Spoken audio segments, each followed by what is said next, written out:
Magandang araw po sa lahat at sa mga sumusubaybay po sa atin sa oras na ito. God has a wonderful message for you today. Our topic today is about how to start a good day. Ayan mga kaibigan. In Psalms 118 verse 24, the Bible says, "This is the day that the Lord has made, and let us rejoice and be glad in it." Ayan mga kaibigan. How to start a good day. Lahat ng mga araw po ay para sa Diyos. Hindi lang araw ng linggo, hindi lang araw ng Sabado, pero lahat na araw na in-experience po natin mula Monday hanggang Sunday, it is the Lord's day. Ayan mga kaibigan. So,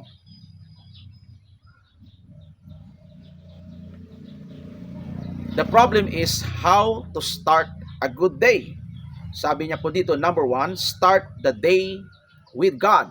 Ayan mga kaibigan, kung gusto mo nating makamit yung good day, kailangan umpisahan po natin sa ating Panginoong Hesus. Ayan, in Psalms chapter 5 verse 3, sabi niya po dito, "In the morning, Lord, you have heard my voice.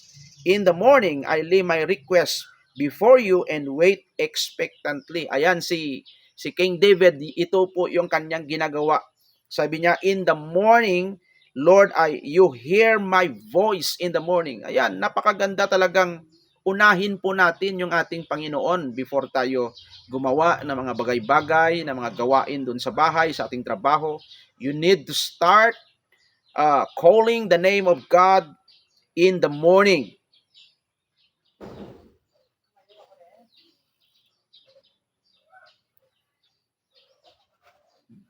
Dahil pag inuna po natin yung ating Panginoon, then we will experience what we call a good day.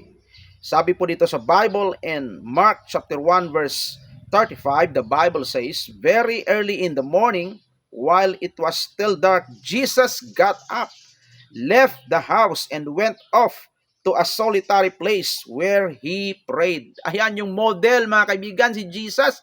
Yung ginagawa niya sa umaga, sabi niya po dito, very early in the morning while it was still dark. Ayan, kahit na hindi pa masyadong maliwanag, Jesus got up, left the house, and went off to a solitary place. Ayan mga kaibigan, and pray early in the morning.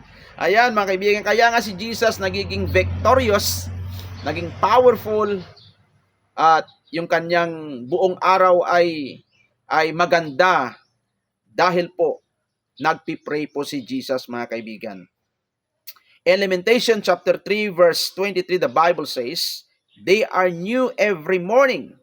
Great is your faithfulness." Ayan, kailangan po magpasalamat tayo early in the morning before we do something.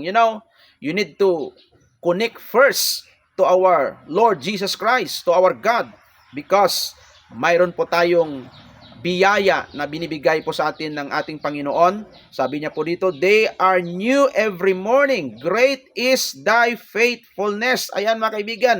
So a good day begins when we put God first. Ayan. Ilagay po natin mga kaibigan yung ating Panginoong Hesus, yung ating God. Ilagay po natin you are going to put God first above all. Ayan, because sabi ng Bible in Matthew chapter 6 verse 33, sabi ng Bible, "Seek ye first the kingdom of God in His righteousness, in all these things shall be added unto you."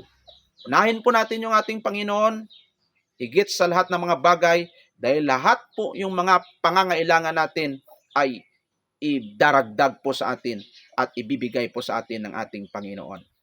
God bless us, all of us. God bless us all. Start a good day with God.